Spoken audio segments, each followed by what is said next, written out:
साथियों, आप सभी का आपके अपने यूट्यूब चैनल टारगेट टीचिंग 247 में स्वागत है। साथियों, जैसा कि मेरा आपसे एक वादा था हिंदी को लेकर कि जितना भी हिंदी को लेकर जो भी 10 से 12 ऐसे टॉपिक हैं जिन पे किसी का ध्यान नहीं जाता है और ये 20 से 25 नंबर दिलाने और छीनने में बिल्कुल अहम योगदान रखते हैं।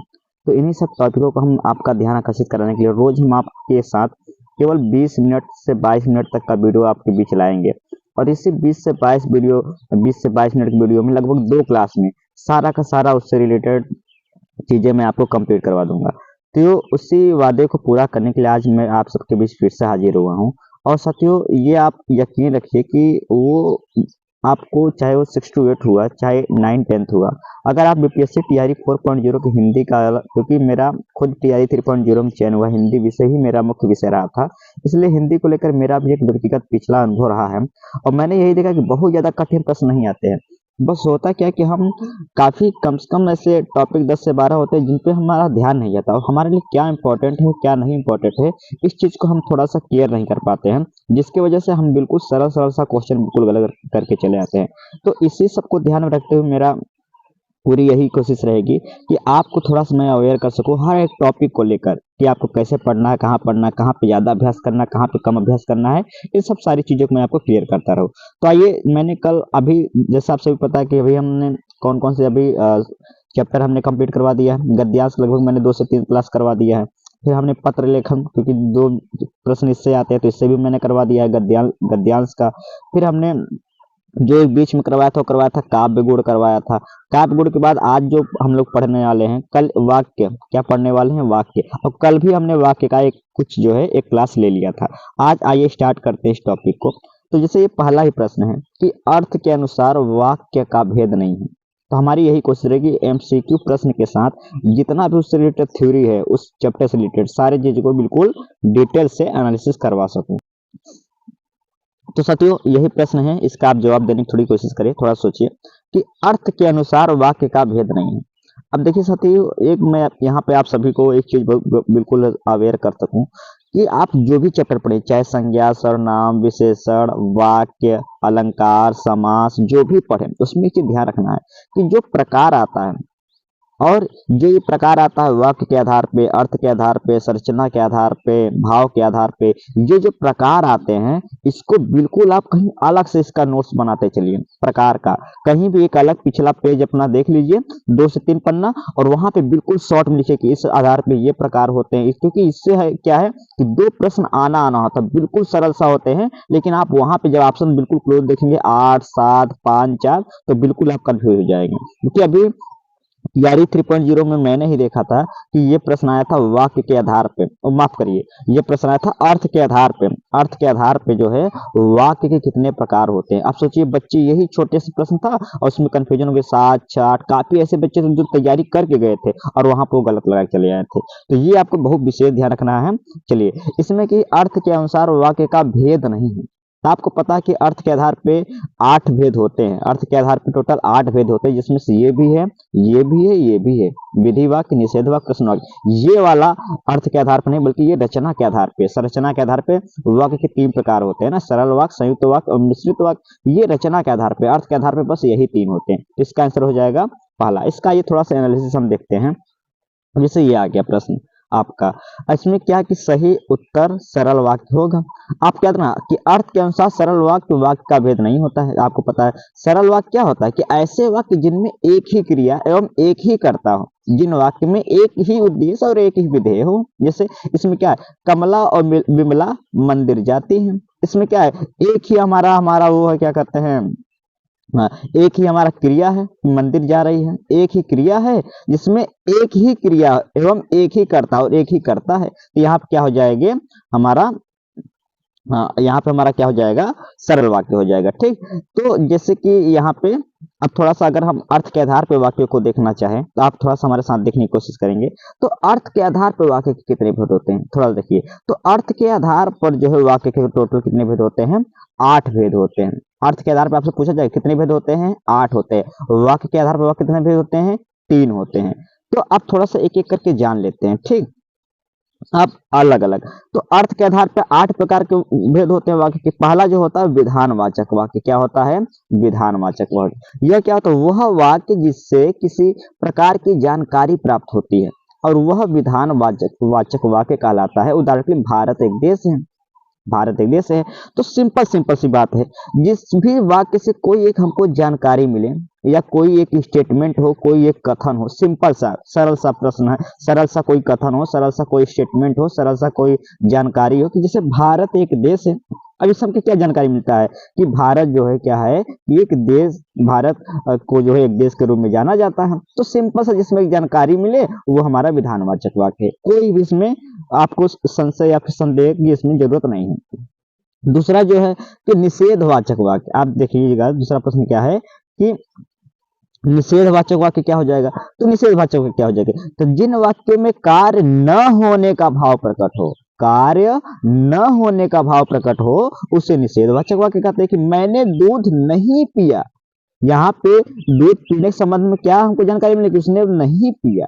तो मैंने दूध नहीं पिया, यहाँ पे क्या हो रहा है आप देखने की कोशिश करें कि यहाँ पे कार्य नहीं, तो जिसमें कार्य न होने का बोध हो, याद रखिए जिसमें कार्य न होने का बोध हो वो क्या कहलाएगा? निषेधवाचक वाक्य। मैंने दूध नहीं पिया, मैंने आम नहीं खाया, मैंने कल नहीं पढ़ा, तो नहीं नहीं शब्द जहां जुड़ जाएगा तो वहां पे हमारा हो जाएगा निषेधवाचक वाक्य। प्रश्नवाचक वाक्य क्या होता है कि वह वाक्य, ध्यान दीजिएगा, वह वाक्य जिसके द्वारा किसी प्रकार का प्रश्न किया जाता हो वह प्रश्नवाचक वाक्य है। कि भारत क्या है, अब यहाँ प्रश्न पूछा जा रहा है। जहां पे किसी प्रश्न या किसी जो है जैसे कि जहां पे प्रश्नवाचक वाक्य कहला, देखिए इसका पहचानने के दो तरीका है। एक तो लास्ट में प्रश्नवाचक चिन्ह रहता है, इसको ऐसे पहचान लेंगे। दूसरा होता है कि जो वाक्य के बीच में कब, कहाँ, क्यों, कैसे, किस लिए, कितना, ये सभी जो है प्रश्नवाचक शब्द जुड़े होते हैं और उस वाक्य को पढ़ेंगे तो उससे प्रश्नवाचक यानी प्रश्न का बोध आपको थोड़ा सा फील होगा, उसकी अनुभूति होगी, तो हम जान जाएंगे ये प्रश्नवाचक वाक्य है। अगला है कि आज्ञावाचक वाक्य। आज्ञावाचक वाक्य आपको समझ में ही आ रहा पढ़ने से कि आज्ञा से संबंधित होगा।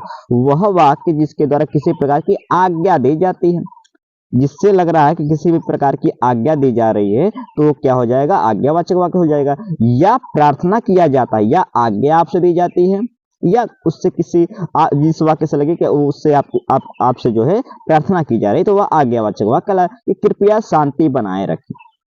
अभी यहाँ पे जो है ये आज्ञा नहीं दी जा रही है, आज्ञा नहीं, यहाँ पे प्रार्थना की जा रही है, कृपया शांति बनाए रखें, यहाँ प्रार्थना की जा रही है। जैसे दरवाजा खोलो, अब यहाँ पे आज्ञा दी जा रही है, दरवाजा खोलो। खिड़की बंद करो, यहाँ पे आज्ञा दी जा रही है। तो जहां पे भी आज्ञा या जो है प्रार्थना का बोध हो उसे आज्ञावाचक वाक्य कहते हैं। अगला जो आता है विस्मयादि बोधक वाक्य। तो विस्मयादि बोधक वाक्य क्या हो जाएगा? वह वाक्य जिससे किसी प्रकार की गहरी अनुभूति का प्रदर्शन किया जाता है। ठीक, यानी कोई आपके मन में कोई गहरा भाव आ गया, अचानक खुशी, अचानक दुखी, अचानक आश्चर्यपन, अचानक डर, अचानक पीड़ा। जब किसी तो आपके मन में जो है कोई गहरी अनुभूति जाग जाए, आपका मन, वह वाक्य जिससे किसी गहरी अनुभूति का प्रदर्शन किया जाता है वह विस्मयादि बोधक वाक्य कहलाता है। उदाहरण जैसे आह कितना सुंदर उपवन है, अचानक खुशी आपके मन में उमड़ा ना। ओह मुझे चोट लग गई, अचानक आपके मन में थोड़ा सा पीड़ा का भाव उत्पन्न हुआ। ठीक, हुर्रा हमने मैच जीत लिया। अब ये हालांकि ये तो अंग्रेजी का हो जाएगा।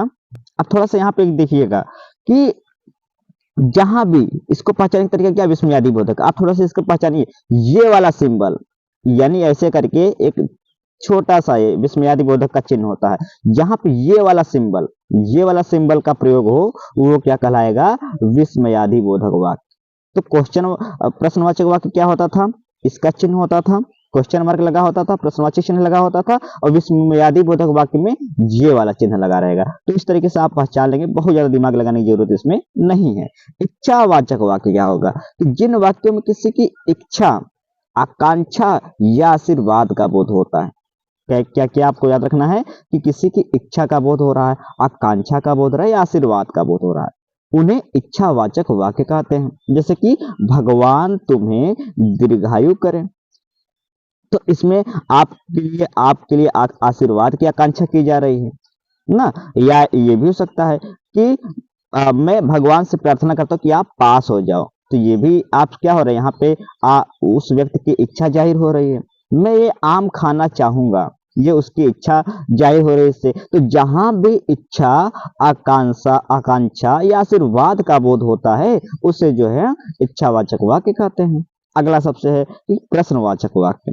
तो प्रश्नवाचक वाक्य माफ करिए, संकेतवाचक वाक्य। संकेतवाचक वाक्य क्या कहलाएगा कि जिन वाक्यों में किसी संकेत का बोध होता है और उन्हें संकेतवाचक है। जैसे राम का मकान उधर है, राम का मकान उधर है, तो यहां से ये संकेत दे रहा है कि ये देखिए उसका मकान कहाँ है, उसका मकान उधर है। ये यहाँ पे व्यक्ति क्या कर रहा है, इशारा कर रहा है कि इसका मकान कहाँ है, उधर है। तो यहाँ पे संकेत का भाव पैदा, या ऐसे भी कह सकते हैं कि आप आएंगे तो मैं खाना खाऊंगा।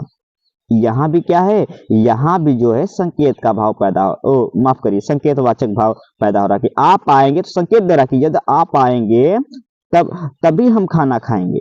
तो यहाँ पे ना आप गाना गाएंगे तभी मैं नाचूंगा। तो इस तरीके का जहाँ पे संकेत का भाव पैदा हो या संकेतवाचक शब्दों का प्रयोग कर देगा, इधर उधर ऊपर नीचे दाएं बाएं, तो यहाँ पे ये हो जाएगा।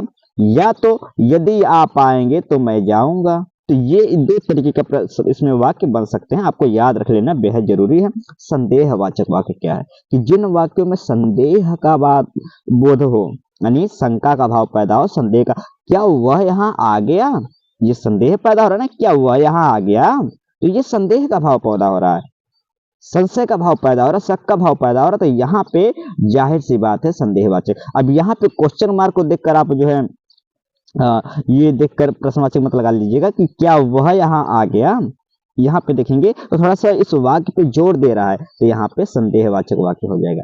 ये आपका रहा वाक्य से संबंधित प्रश्न। तो आपको थोड़ा सा यहाँ पे एक बार और देख लेना है। तो वाक्य अर्थ के आधार पर कितने होते हैं, बोलेंगे सर अर्थ के आधार पे कुल टोटल 8 प्रकार के होते हैं। पूछेंगे सर रचना के आधार पर कितने होते हैं, तो आप बोलेंगे सर 3 होते हैं। मैं पूछा रचना के आधार पर कौन कौन होते, तो आप बोलेंगे सर सरल वाक्य, संयुक्त वाक्य, मिश्र वाक्य। सर अर्थ के आधार पर कौन कौन होते हैं, तो याद रहने नहीं रखना, एक बार देख लेना आपका, जैसे कि पहला विधानवाचक वाक्य, दूसरा निषेधवाचक वाक्य, तीसरा प्रश्नवाचक वाक्य, चौथा आज्ञावाचक वाक्य, पांचवा विस्मयादिबोधक, छठवां इच्छावाचक, सातवां संकेतवाचक और आठवां संदेहवाचक। आठवां क्या हो जाएगा, संदेहवाचक। तो ये आपको आठों याद रख लेना बेहद जरूरी है अर्थ के आधार पर। चलिए अगले प्रश्न पे हम चलते हैं। अब अगला जो प्रश्न है कि एक साथ प्रयुक्त होने वाले कौन सा समानार्थी शब्द निम्न वाक्य के लिए उपयुक्त होगा। ठीक, एक साथ कौन सा जो है इसमें उपयुक्त होगा।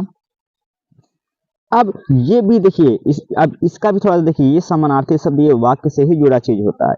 कोई एक जो है यहाँ पे साधु संत भोजन से खूब संतुष्ट होते हैं ना। अब यहाँ पे कौन सा घास पात भोजन से, घिसा पीटा भोजन से, साग भाजी भोजन से, मछली भोजन से। तो आपको याद रखना इसके 2 ट्रिक्स होते हैं।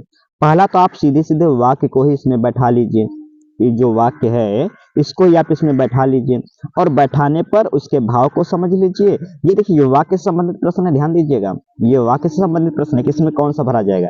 तो इसके 2 ट्रिक्स होते हैं, मैं आपको बता दे रहा हूँ कि पहला तो इसको डायरेक्ट यहाँ पे बैठा लीजिए, डायरेक्ट इन सभी ऑप्शन की जो खाली जगह इसमें बैठा लीजिए, और जो आपको लगे कि हाँ ये इसका भाव थोड़ा सा परिपूर्ण हो रहा है और वही आप उस ऑप्शन को चयन कर लेंगे, है कि नहीं। अब आइए बैठाते हैं। साधु संत घास पात भोजन से खूब संतुष्ट। घास पात थोड़ी साधु संत खाते हैं, साधु संत घास पात का गाय भैंस थोड़ी है। ऐसे साधु संत घिसा पिटा भोजन से ऐसा भी नहीं हो सकता है। मांस मछली साधु संत खाते नहीं, तो क्या हो जाएगा, साग भाजी भोजन से खूब संतुष्ट होते हैं, यानी उनको साग सब्जी दे दिया जाए तो संतुष्ट हो जाएंगे। एक ऑप्शन ये होता है चूज करने। दूसरा ये होता है कि अब देखिए घास पात ये दोनों बिल्कुल, घास अलग चीज होता है, पात मतलब होता है पत्ती अलग चीज होता है, तो ये दोनों साथ नहीं मिल रहे हैं। घिसा पीटा ये दोनों बिल्कुल अलग अलग शब्द हैं, दोनों का अर्थ समानार्थी नहीं है। मांस मछली ये दोनों बिल्कुल अलग, क्योंकि ये मांस या मछली बिल्कुल अलग है। साग भाजी को, सब्जी को साग भी कहा जाता है, तो ये दोनों समानार्थी शब्द है, दोनों पर्यायवाची हैं। तो इस तरीके से ये ऑप्शन हमारा क्या हो जाएगा, सही हो जाएगा। तो ये दोनों तरीके मैंने बता दिया आपको, अपने तरीके से कर लीजिएगा। थोड़ा सा आपको जान लेते हैं यहाँ पे, इसमें साग सब्जी वाला ही जो ऑप्शन होगा ये सही होगा, ये आपको ध्यान रखना है। तो अब इसमें साधु संत साग सब्जी भोजन से खूब संतुष्ट होते हैं, वाक्य में क्या है कि रेखांकित के स्थान पर सही साग भाजी होगा, क्योंकि साग भाजी का अर्थ ही होता है साग सब्जी। साग भाजी का अर्थ क्या होता है, साग सब्जी। कुछ और आइए शब्द को जान लेते हैं कि घास पात का अर्थ होता है कि जो भी वनस्पतियां होती है, पत्ती तीड़ होते हैं, कूड़ा करकट होता है, इन्हें घास पात होता है। इसका मुख्य आहार जैसे घास पात तथा बांस के नरम कल्ले। मान लो कोई जानवर है, जैसे बोलते हैं कि इस जानवर का मुख्य आहार घास पात है तथा बांस के नरम कल्ले हैं, तो यहाँ पे ठीक बैठ रहा है। घिसा पिटा का अर्थ होता है पुराना। क्या होता है? पुराना। जैसे कि कथानक घिसा पिटा और प्रेरणा हिंसा, यानी जैसे कोई कहानी का कथानक है, यानी कोई कहानी का जो स्टोरी है वो बिल्कुल घिसा पिटा यानी प्रेरणाहीन था। मांस मछली का अर्थ क्या है? मांस और मछली, मांस मछली था, अंडा भी खाया जाता है। तो इस तरीके से चीजें को जो है यहाँ पे हम फिलअप करते हैं। थोड़ा सा आपको ध्यान रखना जरूरी है, समानार्थी शब्द आपको थोड़ा सा याद रखना है। जैसे कि शब्द अनुपम हो गया, मैं आपको फिर से यहाँ पे थोड़ा सा एडवाइस देने की कोशिश करूंगा।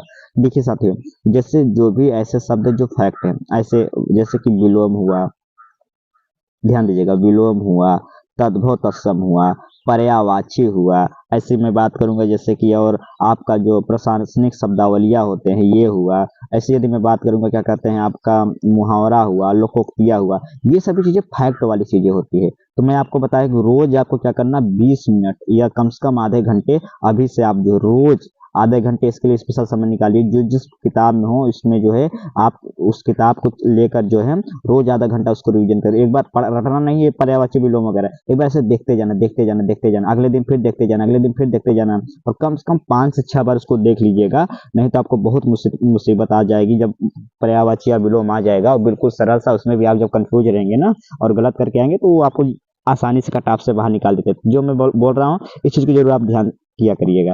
तो जैसे कुछ महत्वपूर्ण समानार्थी शब्द है, जैसे कि अनुपम है। समानार्थी शब्द का अर्थ एक ही होता है कि पर्यायवाची। तो अब अनुपम का पर्यायवाची या समानार्थी शब्द अपूर्व भी है, अतुल भी है, अनूठा, अद्वितीय, अद्भुत, अनन्य होता है। इच्छुक का अर्थ क्या होता है? इच्छुक का होता है जो इच्छा करने वाला हो, अभिलाषी, आतुर, चाहने वाला, आकांक्षी। उग्र का अर्थ क्या होता है? उग्र मतलब तेज, यानी उत्कंठ, तेज, महादेव, तीव्र। महादेव का भी पर्यायवाची उग्र होता है। तीव्र, विकट, ये सभी उसके क्या है, कुछ समानार्थी शब्द है। एक रूप का क्या होता है? समरूप, अभिन्न, अनुरूप, समानता, सादृश्य, अभेद। ओज का क्या होता है? तेज, शक्ति, बल, चमक, कांति, दीप्ति, वीर्य। खतरा क्या होता है? भय, डर, खौफ, आशंका, खटका, अंदेशा। तो ये कुछ महत्वपूर्ण समानार्थी शब्द है, आपको याद रखना बेटा, बहुत ही बड़ा जरूरी है। चलिए अगला, कि जहां गंगा यमुना बहती है वह देश उपजाऊ है, वाक्य क्या है? साधारण वाक्य है, संयुक्त साधारण वाक्य को सरल वाक्य भी बोलते हैं, मिश्र वाक्य है, निषेधवाचक वाक्य। आपको ध्यान, निषेधवाचक वाक्य में क्या होता है, अभी मैंने पढ़ा था, उसमें नहीं शब्द का प्रयोग होगा, यानी उसमें जो है नकारात्मक भाव, उसमें नहीं शब्द कहीं है नहीं, तो ये तो हो नहीं सकता। चलिए एक तो कट गया। दूसरा चीज अब हम बात करेंगे कि जो साधारण वाक्य होता है उसमें हमने क्या पढ़ा था, साधारण वाक्य तो निषेधवाचक होगा नहीं, साधारण वाक्य कैसे पहचानेंगे? अभी हमने पढ़ा था उसमें एक हमारा क्रिया होता है, एक क्रिया होता है और एक हमारा कर्ता होता है। इसमें थोड़ा सा पास कितने क्रिया हो गए? तो यहाँ पे जहाँ गंगा यमुना बहती है, एक क्रिया यहाँ पे हो गया, वह देश उपजाऊ है, दूसरी क्रिया यहाँ हो गया। तो जिसमें 2 क्रिया हो जाए वो हमारा सरल वाक्य या साधारण वाक्य हो नहीं सकता है। ठीक, तो यानी हमारा ये वाला भी ऑप्शन गलत हो गया, साधारण वाक्य भी नहीं हो जाएगा, ना ये हो गया ना ये हो गया। संयुक्त क्या होता है? जिसमें जो है 2 वाक्य जुड़े हों। अब देखो यहाँ पे थोड़ा सा संयुक्त वाक्य मिश्र वाक्य में अंतर समझिएगा। संयुक्त वाक्य क्या होता है? एक मुख्य वाक्य होता है, उसके उपवाक्य होते हैं, लेकिन ध्यान देना है कि ये इस पे आश्रित नहीं होता है, ये इस पे आश्रित, ये खुद अपने आप में एक स्वतंत्र वाक्य होता है। ठीक, लेकिन यहाँ पे देखिए ये वाला जो प्रश्न इस पे आश्रित है कि जहां गंगा यमुना बहती वह देश, कौन देश? जहां, वह देश उपजाऊ है, कौन देश उपजाऊ है? जहां गंगा यमुना बहती है। ये जो पूरा वाक्य है इस जहां यानी इस पूरे वाक्य पे आश्रित है, और जहां पे कोई एक दूसरा उपवाक्य किसी अपने मुख्य वाक्य पे आश्रित होता है वो हमेशा क्या कहलाता है? मिश्र वाक्य। क्या कहलाएगा? मिश्र वाक्य। इस तरीके से चीजों को पहचान लेंगे।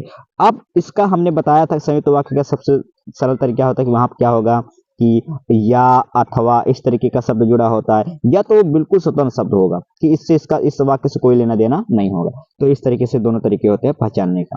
तो ये हमने बता दिया था, थोड़ा सा जान लेते हैं इसके बारे में, क्योंकि फिर आप कहीं दोबारा गलती न करते हैं। तो इसमें क्या था, मैंने बताया मिश्र वाक्य था, क्योंकि यहाँ पे जिस वाक्य में एक प्रधान उपवाक्य हो तथा एक मिश्र तथा एक आश्रित उपवाक्य हो, वो प्रधान मुख्य वाक्य था तथा ये वाला पूरा इसके ऊपर आश्रित था, तो यहाँ पे ये हो जाएगा। मिश्र वाक्य के सभी उपवाक्य योजक शब्दों से प्रारंभ होता वाक्य अंतिम उपवाक्य प्रधान उपवाक्य था, से सभी उपवाक्य आश्रित उपवाक्य होगी। जैसे मेरा दृढ़ विश्वास है कि भारत जीतेगा। अब यहाँ पे देखिए कि भारत जीतेगा, ये किस पे आश्रित, मेरा दृढ़ विश्वास है। अब अगला प्रश्न देखिएगा, अगला जो उदाहरण है कि सफल वही होता है जो परिश्रम करता है। कौन सफल वही होता है जो परिश्रम करता है। कौन परिश्रम करता है, जो परिश्रम करता है क्या होता है, वो सफल होता है। तो ये पूरा वाक्य इस पे निर्भर होता है, तो हम बोलेंगे यहाँ क्या है, मिश्र वाक्य। थोड़ा सा हम शॉर्ट में चीजों को जान लेते हैं फिर से एक बार तीनों। तो आपको पता होना चाहिए कि जो वाक्य होता है रचना की दृष्टि से 3 प्रकार के होते हैं। कितने प्रकार के, 3 प्रकार के होते हैं। सरल वाक्य, संयुक्त वाक्य, मिश्र वाक्य। परिभाषा क्या है कि जिन वाक्यों में केवल एक मुख्य क्रिया हो और एक, हाँ सिंपल सा पहचान, एक केवल मुख्य क्रिया हो, वहां पे साधारण वाक्य होगा। इसमें कोई संदेह की जरूरत नहीं है। राकेश पढ़ता है, इसमें केवल इस पूरे वाक्य में एक ही क्रिया है, तो हम बोलेंगे सर ये साधारण वाक्य। पहचानने का तरीका समझिए, अब कोई घबराना नहीं है। जिसमें केवल एक क्रिया हो वो हमारा सरल वाक्य है, कोई टेंशन लेने वाली बात नहीं है, बिल्कुल समझ में आ गया हो गया। अब बात करें संयुक्त क्रिया में, तो जिस वाक्य में 2 या 2 से अधिक उपवाक्य मिले हो परंतु सभी वाक्य प्रधान हो, जैसे कि वह सुबह आगरा गया। अब सिंपल सी बात है, शाम को लौट आया। अब शाम को लौट आया, क्या आपको लग रहा है कि इस वाक्य को जरूरत है इसको, या सिंपल सी बात है और शाम को लौट आया, क्या लग रहा है कि ये बात अभी अधूरी लग रही है। मैं बोला कि वह शाम को लौट आया, क्या ये बात आपको अधूरी सी लग रही है, बिल्कुल नहीं अधूरी सी लग रही है, आपको लग रहा है पूरी तरीके से। यानी ये खुद अपने आप में एक प्रधान, जो ये उपवाक्य खुद अपने आप में एक प्रधान वाक्य है। और जाहिर सी बात है जिसमें भी और अथवा या से शब्द जुड़ा होता है ये संयुक्त वाक्य, ये भी पहचानने का तरीका है। मिश्रित वाक्य क्या है कि देखिए यहाँ पे जिस वाक्य में किसी एक से अधिक वाक्य मिले हो, एक से अधिक वाक्य मिले, वह औरत जो पार्क में बैठी है मेरी मौसी है। तो इसमें कई वाक्य जुड़ गए हैं, लेकिन तो एक प्रधान उपवाक्य है तथा शेष आश्रित उपवाक्य है। मेरी मौसी है, कौन, मेरी मौसी है कौन, वह औरत। कौन मेरी मौसी है, वह औरत जो पार्क में बैठी है। तो ये जो पूरा वाक्य किस पे निर्भर होता है, ये अपने प्रधान उपवाक्य पे आश्रित है, तो हम बोलेंगे सर ये मिश्रित वाक्य। अब इसको आपको डरने बिल्कुल जरूरत नहीं है, आपको आएगा 2-4। हाँ यहाँ पर मैं थोड़ा सा फिर आपको एक अवेयर कर लूँ तो आपको करना क्या है कि एग्जाम से पहले पहले आप बिल्कुल इसको नोट करिएगा, नहीं तो आप बिल्कुल धोखा खाएंगे। मैं आपसे भी बोल रहा हूँ, एग्जाम से पहले पहले कम से कम 100 प्रश्न सरल वाक्य, संयुक्त वाक्य और मिश्रित वाक्य से आपको एक्सरसाइज कर लेना, आपको एक्सरसाइज कर लेना। कौन से बुक्स करना मैं अभी बता दूंगा, उस बुक में ढेर सारे रहेंगे, उसको आप कर लीजिएगा, ठीक। उसने घर आकर भोजन किया, सरल वाक्य का संयुक्त वाक्य किया। ये उसने घर आकर भोजन किया तो एक ही क्रिया, तो ये सरल वाक्य है, ठीक। अब आपको ध्यान देना है इसका जो है संयुक्त वाक्य क्या हो जाएगा। तो यहाँ पे क्या हो जाएगा, संयुक्त वाक्य क्या होता है, जिसके बीच में जिसमें और अथवा या जोड़ दिया जाए, तो इसमें ही जुड़ा है और अथवा या, तो यही हो जाएगा हमारा संयुक्त वाक्य हो जाएगा। सिंपल सी बात है कि वह घर आया और उसने भोजन किया। उसने भोजन किया बिल्कुल सरल, बिल्कुल स्वतंत्र वाक्य, और वह घर आया बिल्कुल और से जोड़ दिया गया है। तो जहाँ पे और अथवा या से जोड़ दिया जाए वो संयुक्त वाक्य हो गया। इसको पहचानने की बिल्कुल जो है दिक्कत होनी नहीं चाहिए। थोड़ा सा ट्रिक जान लेते हैं, ठीक। अभी यहाँ पे तो उसने घर आकर भोजन किया, सरल वाक्य का संयुक्त वाक्य है। वह घर आया और उसने भोजन किया, सिंपल सी बात है। तो यहाँ पे क्या है कि 2 सरल स्वतंत्र वाक्यों को जोड़ा जा रहा है और के द्वारा, किसके द्वारा, और के द्वारा। तो यहाँ पे क्या हो जाएगा संयुक्त वाक्य। पहचानना क्या, कैसे पहचानते हैं कि संयुक्त वाक्य क्या होता है, थोड़ा सा आपको जान लेना है कि जिसमें 2 या 2 से अधिक उपवाक्य हो एवं सभी उपवाक्य प्रधान हो। पहचान के लिए क्या है कि इसमें और, एवं, तथा, या, अथवा, फिर भी, तो, नहीं तो, किंतु, परंतु, लेकिन, पर आदि का प्रयोग करके जोड़ा जाता है। इन शब्दों को पहचान लीजिए कि जिस भी वाक्य में इन शब्दों का प्रयोग किया गया हो, समझ लीजिएगा वहां क्या है, संयुक्त वाक्य है। और, एवं, था, यथवा, अथवा, इसलिए तो ये जैसे कि इसमें मैं आया और वह गया, तो और शब्द का हुआ, तो यहाँ पे क्या हो जाएगा, ये और शब्द का प्रयोग हुआ, तो बोलेंगे सर यहाँ पे संयुक्त वाक्य है। मैंने बहुत परिश्रम किया इसीलिए, अब यहाँ पे देख लीजिए ये इसीलिए शब्द का प्रयोग हुआ है, तो ये भी हम क्या मान लेंगे, ये हमारा क्या है, संयुक्त वाक्य। ये पहचानने का ट्रिक है, ठीक। सरल वाक्य तो पहचान लेंगे जिसमें एक क्रिया है, संयुक्त वाक्य पहचान लेंगे, ये सब ट्रिक से। बाकी जो बचाओ हमारा क्या हो जाएगा, मिश्रित वाक्य हो जाएगा। सरल वाक्य क्या होता है, थोड़ा सा जान लीजिए कि ऐसा वाक्य जिसमें एक ही क्रिया हो और एक ही करता हो, जिससे या फिर ऐसा जिसमें एक ही उद्देश्य हो या एक ही विधेय हो, वाक्य सरल वाक्य कहलाएगा। जैसे मीना नाचती है, एक ही करता है और एक ही क्रिया है नाचना। अमित एक ही क्रिया है, खाना खाना ये एक ही क्रिया है, तो यहाँ क्या हो जाएगा, हमारा सरल वाक्य हो जाएगा। मिश्रित वाक्य कैसे पहचानेंगे कि ऐसे वाक्य जिनमें सरल वाक्य के साथ साथ कोई दूसरा उपवाक्य भी हो, उसे मिश्रित वाक्य कहते हैं। जैसे कि अब इसमें पहचानने क्या तरीका है, इन शब्दों को आप याद रख लीजिएगा कि, जो, क्योंकि, जितना, उतना, जैसा, वैसा, जब, तब, जहां, इधर, उधर, तथापि आदि ये सभी चीजों का प्रयोग होगा। तो आप समझ लीजिएगा कि यहाँ पर मिश्रित वाक्य जैसे ऐसे है कि यदि परिश्रम करोगे तो, अब तो शब्द का प्रयोग हो गया भाई यहाँ पे जो तो शब्द का प्रयोग हो गया तो बोलेंगे यहाँ पे क्या है, मिश्रित वाक्य है। मैं जानता हूं कि शब्द का प्रयोग हो गया तो हम बोलेंगे सर यहाँ पे मिश्रित वाक्य है। तो इस तरह की चीजों को हम बिल्कुल क्या कर लेंगे भाई, पहचान लेंगे। एक अंतिम प्रश्न और लेते हैं, हमको लग रहा है कि वाक्य से संबंधित आपका प्रश्न कभी गलती नहीं होगा। शब्द जब वाक्य में प्रयुक्त होने की योग्यता प्राप्त करता है तो क्या कहलाता है? शब्द जब वाक्य में प्रयुक्त होने की योग्यता प्राप्त करता है तो क्या कहलाएगा कि जब, याद रखो क्या बोलते हैं, पद, क्या बोलेंगे, पद। वही जब, जैसे मान लेते हैं राम है, घर जाता है। अब यहाँ पे घर शब्द अगर बोलेंगे नॉर्मली घर क्या है तो आप बोलेंगे शब्द, लेकिन जब इसी का वाक्य में प्रयोग हो जाता है तो उसे क्या बोलेंगे, पद बोलते हैं। इसको याद रख लेना जरूरी है। थोड़ा सा इसको चीजों के बारे में जान लेते हैं। वाक्य ध्वनि शब्द क्या होता है कि जब शब्द वाक्य में प्रयुक्त होने की योग्यता प्राप्त करता है तो उसे पद कहलाता है। जब कोई शब्द व्याकरण के नियमों, प्रत्यय, उपसर्ग, वचन, लिंग, कारक, पुरुष आदि में बद्ध हो जाता है, यानी वो किसी वाक्य के अंदर प्रयोग किया जाए। जैसे उदाहरण, ईश्वर रक्षा करे, इसमें ईश्वर शब्द क्या है, पद है। लेकिन अगर मैं नॉर्मली ईश्वर अगर इसको कहीं बाहर निकाल पूछू ये क्या है तो आप बोलेंगे शब्द है, लेकिन इसका जब किसी वाक्य में प्रयोग कर दिया गया है तो या वाक्य में प्रयोग करने से अब इसके ऊपर नियम लागू हो गया कि भाई इसमें इसका वचन क्या है, इसका लिंग क्या है, इसका उपसर्ग क्या है, तो यहाँ पे ये पद कहलाने लगता है। ठीक, वाक्य क्या होता है थोड़ा समझिएगा। सार्थक शब्द समूह वाक्य कहलाएगा, यानी ये शब्दों का समूह है जिसका कोई अर्थ निकल रहा है तो बोलेंगे सर ये हमारा वाक्य है। ध्वनि क्या होगा, ध्वनि से शब्द बनते हैं और शब्द से वाक्य जो हमारे कानों में सुनाई पड़ते हैं, यानी जो ध्वनि होती है क ख ग घ, इनसे शब्द बनते हैं। कमल, कमल शब्द बन गया और यही हमारे कानों में सुनाई देते हैं। शब्द शक्ति क्या होता है, किसी वाक्य के भाव को समझने के लिए प्रयुक्त अर्थ को, जो अर्थ होता है किसी शब्द का वो हमारा क्या कहलाता है, शब्द शक्ति कहलाता है। तो ये पूरी आज की बात रही भाई, जितना भी था क्या कहते हैं वाक्य से संबंधित सारे प्रश्नों को हमने करवा दिया। आपसे एक अंतिम रिक्वेस्ट है, इसी तरीके से मैं इस समय INM यानी भारतीय राष्ट्रीय आंदोलन का बिल्कुल इसी तरीके से प्रश्न लाता हूं और उसका एनालिसिस करवा रहा हूं। वो जो पहले मैं हैंड नोट्स करवाता था, अब उसको मैंने उसको पॉज करके मैं इसी तरीके से करवाता हूँ। बिल्कुल प्रश्न लाता हूँ और अच्छे से उसका एनालिसिस करवा रहा हूँ। बहुत मेहनत लगता है इसको ढूंढने में, तो ये मेरी पूरी कोशिश रहेगी कि उससे जितना भी आप उसको वीडियो देख लीजिए, आप सोते समय उस वीडियो को देख लिया करिए और यकीन करिए उसी से ही सारा प्रश्न आ जाएगा। ये मेरा पूरा एक वादा है आपसे। तो उसको आप सोते समय 20 से 25 मिनट का वीडियो होगा इंडियन नेशनल मूवमेंट का, जो मैं लगभग 2 बजे आप अपलोड कर देता हूं, तो उसको आप जरूर रोज देख लिया करिए। साथ में इसको जो है आप खाना बनाते समय जरूर एक बार ऐसे देख लिया करिए। जो चीजें आपको जरूरी लगे वो इंपॉर्टेंट चीजें आप हमको जो है उसको नोट कर लिया करिए अपने कॉपी में। अब थोड़ा सा आपको एक जानकारी के लिए मैं बता दूं, यदि आपके पास किताबों का भाव, आप कोई किताब नहीं खरीद सक रहे पैसा की वजह से, तो ये मैं थोड़ा सा आप कुछ एक जानकारी देना चाहता हूं कि देखिए ये जैसे कि आप थोड़ा सा इसको देखने पढ़ने की कोशिश करिएगा कि आप इनमें से जो भी किताबें दिख रही हैं, चाहे वो NCERT के 8 विषयों के सार नोट्स हो, चाहे हिंदी व्याकरण के सभी आपके बुक PDF हो जिसमें थ्योरी प्लस MCQ हो वो आपको चाहिए, या बिहार जी के करंट अफेयर चाहिए, बिहार जी के या साथ में करंट अफेयर चाहिए, या भारतीय राष्ट्रीय आंदोलन का आपका हमारे हाथ से लिखा नोट्स या फिर बुक उससे चाहिए, या फिर हिंदी विषय के 150 प्रश्नों का मॉक टेस्ट चाहिए 6 से 8 वर्ग का, या PRT का नोट चाहिए जो NCERT 6 से 12 के बेस पे रहेगा, तो आपको जो है हमको व्हाट्सएप करिएगा। इस जो यहाँ पे नंबर दिख रहा है इस नंबर हमको व्हाट्सएप करिएगा। ये बिल्कुल आपको इनमें से कोई भी आप लेंगे तो आपको बिल्कुल मात्र 25 रुपया में आपको ये पूरा PDF में प्रोवाइड करा दूंगा। तो ये क्लास यही रखते हैं। आपको ये क्लास कैसी लगी आप जरूर बताइएगा, साथ में कमेंट जरूर करिएगा। तो सुनने के लिए सभी का धन्यवाद।